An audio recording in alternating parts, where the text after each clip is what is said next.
नमस्कार साथियों, मैं राजेंद्र प्रकाश पुरोहित एस्ट्रोलॉजी विद राजेंद्र में आपका हार्दिक स्वागत करता हूं।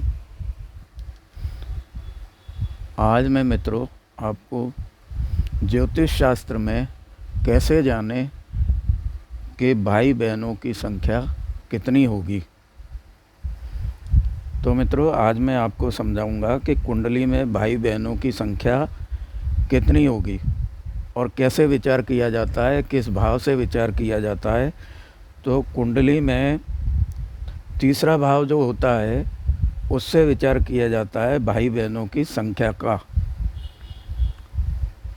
उसके लिए कुछ बिंदु हैं,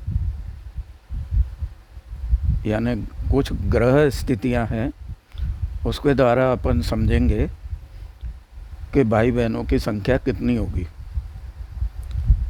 कुंडली के यदि तीसरे भाव में जितने ग्रह विराजमान हो या उनको जितने ग्रह देखते हों, पुरुष ग्रहों की जो संख्या होगी उतने भाई होंगे और स्त्री ग्रहों की जो संख्या होगी उतनी बहनें होंगी। नंबर 2 पॉइंट, यदि तीसरे भाव उच्च का कोई ग्रह हो, अर्थात तृतीय भाव में उच्च का कोई ग्रह विराजमान हो तो 6 संख्या होगी। यदि पुरुष ग्रह उच्च का है तो 6 भाई होंगे और यदि स्त्री ग्रह उच्च का है तो 6 बहनें होंगी। तीसरा पॉइंट, यदि तीसरे भाव में सूर्य हो तो बड़े भाई के लिए मारक होता है, यानी बड़े भाई के लिए अशुभ होता है। चौथा पॉइंट, यदि तीसरे भाव में अर्थात तृतीय भाव में शनि हो तो वो छोटे भाई के लिए मारक होता है, मतलब आपका कनिष्ठ जो भ्राता होगा उसके लिए वो अशुभ होगा। पांचवा पॉइंट, यदि मंगल हो अर्थात तीसरे भाव में यदि मंगल विराजमान हो तो सभी भाई बहनों के लिए मारक होता है। मतलब यदि आपके कुंडली में तीसरे भाव में मंगल विराजमान हो तो आपके सभी भाई बहनों के लिए वो अशुभ रहेगा।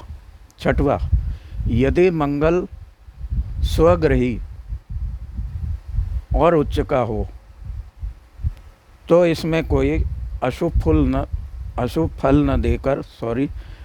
फल न देकर भाइयों से कलह कलेश करवाना, संबंध विच्छेद करवाना आदि यह मंगल कार्य करवाएगा। अर्थात छोटे भाइयों से ग्रह कलेश, संबंध विच्छेद भी करवा सकता है। ऐसी मंगल की यदि स्थिति आपके कुंडली में हो तो। सातवां पॉइंट, चंद्र कुंडली, एक होती है लग्न कुंडली, एक होती है चंद्र कुंडली।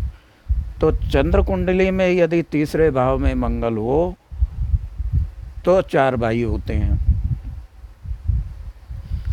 चंद्र कुंडली में तृतीय स्थान में यदि मंगल विराजमान हो तो आपके 4 भाई होंगे। 8वां पॉइंट, यदि तीसरे भाव में राहु केतु हो, मतलब राहु केतु 2 छाया ग्रह माने गए हैं, यदि आपके तृतीय भाव में राहु और केतु में से कोई ग्रह या केतु हो या राहु हो तो यह स्थिति भाइयों का नाश करने वाली होती है। मतलब यदि आपके कुंडली में राहु हो या केतु हो तो मतलब भाइयों का नाश करती है, मतलब नष्ट करती है उनको, या मृत्यु तुल्य कष्ट देती है। बाई चांस यदि हो भी तो भी। तो साथियों, मेरा आपको वीडियो कैसा लगा? यदि आपको मेरा वीडियो पसंद आया हो तो आप कमेंट कीजिए, सब्सक्राइब कीजिए, शेयर कीजिए। इसी तरह की जानकारी के साथ आपसे मैं पुनः मिलूँगा। धन्यवाद, नमस्कार।